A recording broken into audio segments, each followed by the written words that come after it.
Member for Forrest is seeking leave to... I am, Speaker, to make a statement as the Deputy Chair. Is leave granted? That's... Oh, sorry. Leave is granted.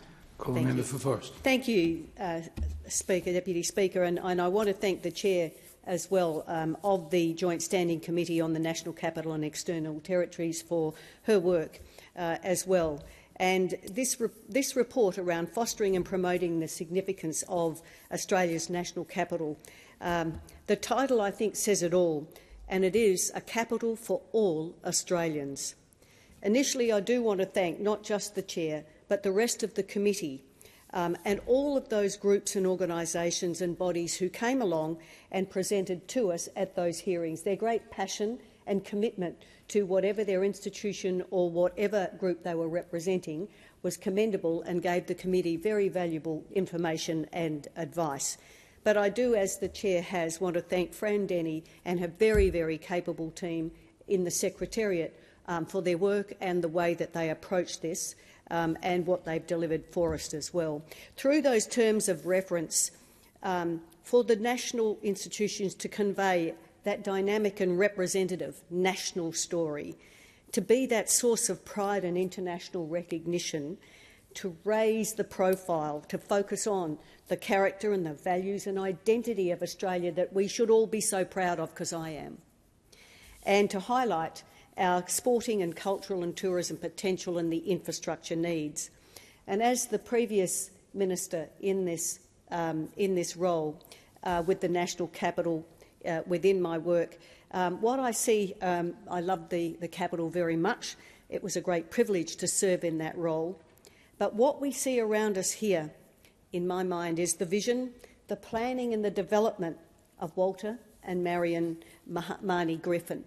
And we see it to this day, and it needs to be preserved, which is in part what we're about with this report, to not just preserve it, but to enhance it for the future in what is our national capital. I certainly have a particular love for the work of Charles Weston and the 2 million trees and shrubs he planned and planted between 1911 and 1926. And every day I walk into this place, and every time I arrive from Western Australia, one of the great pleasures is to see what changes there have been in the colours, in the foliage and the constant plantings that remain that are quintessentially Canberra. And that's such a treat for someone from rural and regional Australia who doesn't get to see this in their own electorates.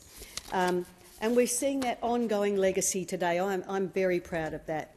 I'm also quietly proud, when I was the Minister, of commissioning those first 2 sculptures of women in the parliamentary triangle. Those first 2 wonderful federal MPs in Dame Dorothy Tangney and Dame Enid Lyons.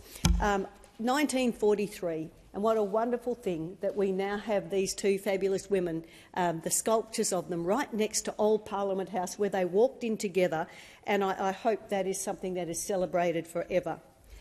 In the recommendations, we talked about so many of our national institutions, and we did acknowledge the need for people to be able to move around Canberra and that same parliamentary triangle efficiently and effectively without often having to use their own vehicles. It was something that came up regularly. Practical recommendations we made about public transport, or shuttle buses, and constant stopping at different institutions so people could move easily from one to the other. I think really important to be able to do that with the points of interest. The practical recommendations around a Canberra pass, thought that was excellent, a ticket that allows people entry to a range of institutions, on and off the bus, choose wherever they go, same ticket, walk in and make the most of it. Really, these are great offerings for the National Capital Authority to pursue through that pedestrian and footpath access to provide information and support beyond private vehicles. There was strong support for the government to prioritise the Sydney to Canberra rail option and work with the ACT and New South Wales governments to increase the train services and the number of carriages, a very good thing. And no doubt those of us who live in regional and remote Australia certainly need far better access, and it was something that I took up with those who came and spoke to us to actually explore, when we talk about a capital for all Australians. How do those who can never get here ever, and there are some who can never and will never, how can they still be part of this and enjoy the experience? You know, the digital marketing campaigns that we talked about and were recommended to promote the digital access to national collections even. So you can still enjoy this whether you're in Canberra itself or in a very rural or regional or remote part of our country. And to actually enable that remote participation, the options, so that it continues to be a capital for all Australians. That's something I feel very strongly about. We should not have to miss out just because we can't afford to travel if we're from a remote area. We should be able to enjoy all of these wonderful institutions and what they've got to offer in this digital way.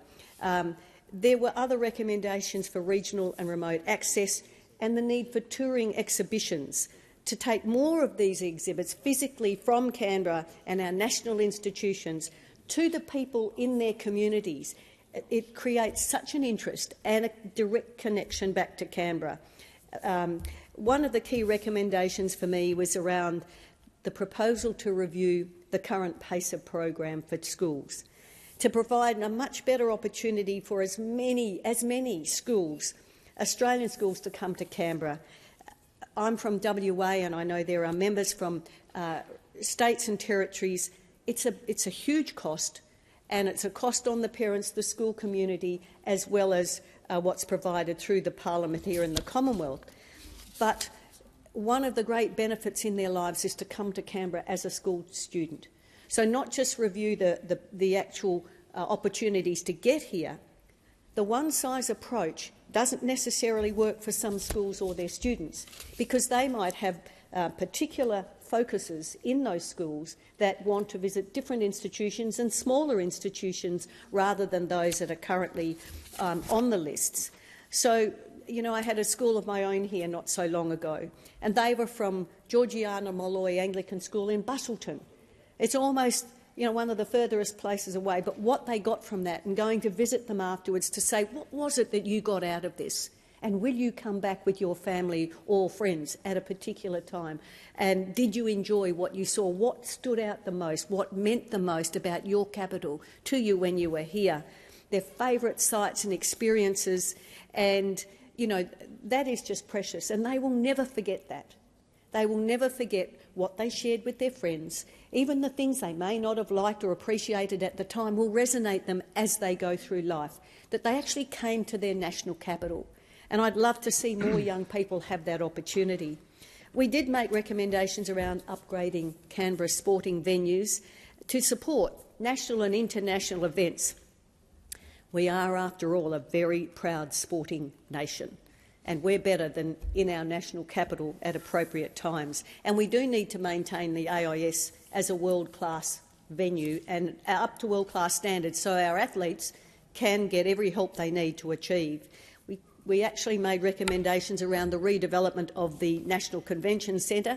It is the National Convention Centre, and it needs to be internationally recognised but fit for purpose, not only as a showpiece, but that will do the job that's needed of a national convention centre. And for me personally, previously in the role, I was very supportive of the development of Stage 88. I think it's a beautiful venue, and I think there's much more that can be done and enjoyed there. So I think it's a very worthwhile investment. So can I just thank everyone who came once again, and the committee and our secretariat. And I'm looking forward to the government's response to the recommendations that we've made in this report. Thank you, Deputy Speaker.